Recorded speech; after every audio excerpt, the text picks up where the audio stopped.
की तर्ज लग गए।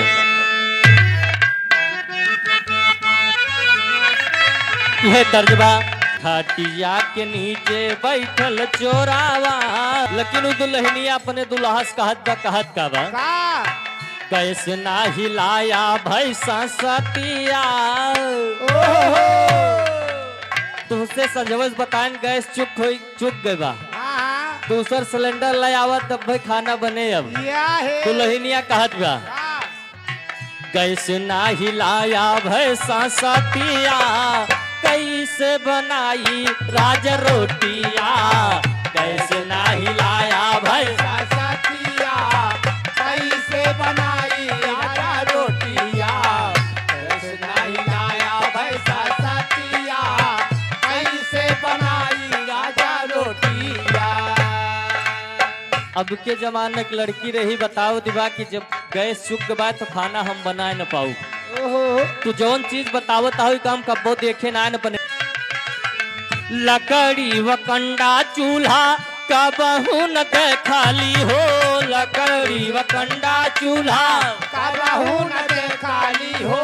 लकड़ी व कंडा चूल्हा कबहू न खाली हो। ऐसन मुसीबत आई कबहू न सोचली हो। ऐसन मुसीबत आई कबहू न सोचली हो। ऐसन मुसीबत आई कबहू न सोचली हो। दिनवा खाए ऐसन मोदी, दिनवा खाए ऐसन मोदी, कैसे बनाई राजा रोटी। दिनवा खाए ऐसन मोदी, कैसे बनाई राजा रोटी। दिनवा खाए ऐसन मोदी, कैसे बनाई राजा रोटी। दिनवा खाए ऐसन मोदी, कैसे बनाई राजा रोटी। कहत बा जाओ मोदी तोहार अब आगे ने कहा समझे वाले समझ गए। ऐसे कब्बो ना सोचे रहन कि हो दिन देखे परे तोहरे राजमा की गैस न मिले। कितना गरीब मजदूर बेचारे कमाए बदे शहर में गा है गैस, केवल गैस की वजह से परदेश छोड़ छोड़ घरे आएंगे। वहाँ का खाए देहात में बात लकड़ी और कंडों से भोजन बन जाए, लेकिन शहर में केवल वही एक साधन बा। और दुल्हनिया कहा बा कि हमारे घर कई दसन आए बा, सबका सवेरे गैसिन की जरूरत पड़त है। कहना बा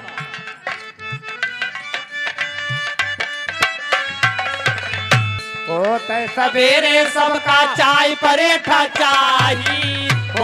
सवेरे सबका परेठा चाहिए। सवेरे सबका चाय परेठा चाहिए। कबहू न चूल्हा बारन फुकनी न फुकाई। कबहू न चूल्हा बारन फुकनी न फुकाई। कबहू न चूल्हा बारन फुकनी न फुकाई।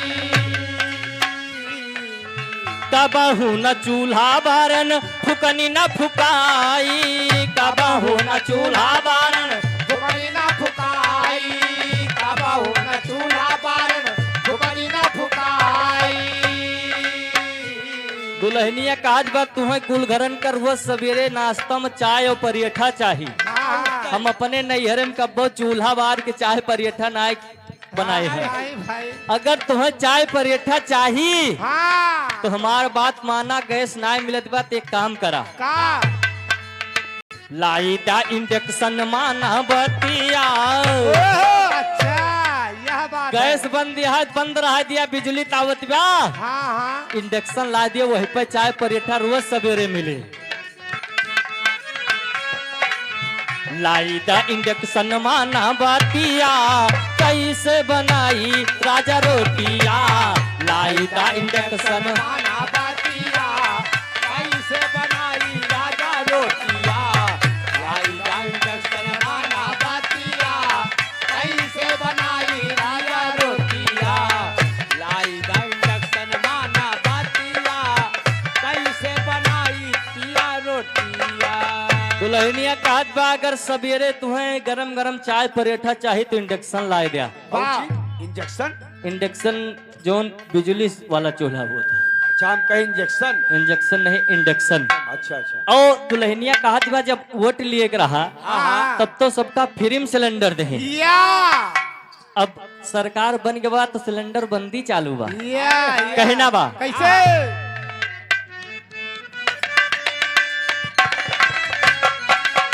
वोट के खातिर सबके फ्री में कनेक्शन दिहले। वोट के खातिर सबके फ्री में कनेक्शन दिहले। वोट के खातिर सबके फ्री में कनेक्शन दिहले। खाली सिलेंडर ढन गए तनी को न दर्द भइले। खाली सिलेंडर ढन गए तनी को न दर्द भइले। खाली सिलेंडर ढन गए तनी को न दर्द भइले। हमारी खाड़ी का ये दिहले खटिया। हमारी खड़ी कैले खटिया कैसे बनाई राजा रोटिया। हमारी खड़ी खटिया कैसे बनाई। दुल्हनिया अपने दुल्हा से कहत बा कि जब वोट लिए रहा सबका फ्री में कनेक्शन दे दे। ढनगना दियो सिलेंडर वैसे ढनगत बा लाइन लगाए सब खड़ा है लेकिन गैस ना पावत है। अब दुल्हवा अपने दुल्हन से कहत बा कुछ दिन तसल्ली रखा। ज्यादा दिन के बाद ना बा फिर किस्मत बदले फिर से गैस सिलेंडर आए और गैस की रोटी फिर से खाएगी।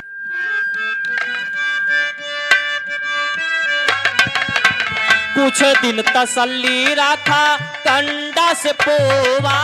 कुछ दिन तसल्ली रखा कंडा से पोवा। कुछ दिन तसल्ली रखा कंडा से पोवा। दूर मुसीबत होई धनिया न रोवा। दूर मुसीबत होई धनिया न रोवा। दूर मुसीबत होई धनिया न रोवा। सपाई बदली की समतिया। सही है बेटा। कहत बा सपा सरकार आवे दिया सिलेंडर फिर से मिले। सपाई बदली की समतिया कैसे बनाई राजा रोटिया। सपाई बदली की समतिया कैसे बनाई राजा रोटिया। मर्दवा कहत बा अपने दुल्हनिया से कि तसल्ली रखा 27 में सपा के सरकार बनी। और जब सपा के सरकार बन जाए अखिलेश यादव से सबका सिलेंडर मिले लागे। लेकिन अपने दुल्हनिया से कहत बा कि ऐसे सपा की सरकार बनबो न करे तुम्हें एक काम करे पड़े। लेकिन कौन काम करे बताओ बा? छोटा कावा बड़का सब पूरे गांव में छोटका बड़का काकी काका सबसे बतावा। छोटे कायो बड़का काकी दादी के बतावा हो। छोटा कायो बड़का काकी दादी के बतावा हो। छोटा कायो बड़का काकी दादी के बतावा। आगे 27 अखिलेश का जितावा हो। आगे 27 अखिलेश के जितावा। आगे 27 अखिलेश के जितावा। डिम्पल भाभी साइकिल से पीरीतिया। डिम्पल भाभी साइकिल से पीरीतिया कैसे बनाई राजा रोटिया। डिम्पल भाभी साइकिल से पीरीतिया कैसे बनाई राजा रोटिया। डिम्पल भाभी साइकिल से पीरीतिया कैसे बनाई राजा रोटिया।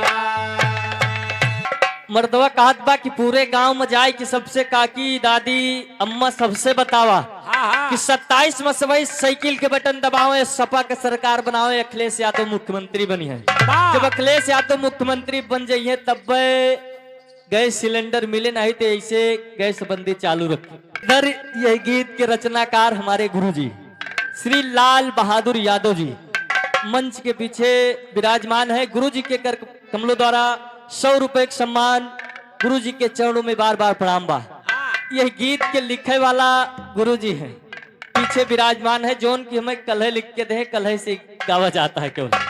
कल लिखा गया गीत। और आखिरी में हमारे गुरुजी बतावत है का कि कितनों घरे में गैस की ताए मार हो जाती है दोपहरानी में, लेकिन गुरुजी हमरे कहत है कभी अलबी यादव का है चूल्हा के आदत डाला। गुरुजी कहता है कि अब चूल्हा पे बनावे का आदत डाल लिया। हाँ हाँ सिलेंडर भुलाई जा, सिलेंडर भुलाई जा कहना है।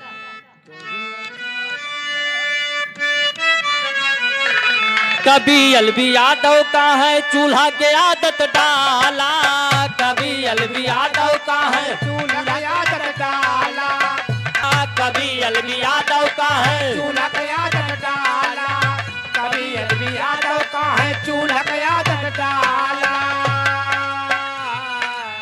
चूल्हा के फूलल रोटी बहुत मिठाला, चूल्हा के फूलल रोटी बहुत मिठाला, चूल्हा के फूल रोटी बहुत मिठाला। अरे साहिल ऐसे दूर होइया फातिया, जब तक चूल्हा के आदत न डलबा ऐसे परेशान रहबा। अरे साहिल ऐसे दूर होइया फातिया, कैसे बनाई राजा रोटिया।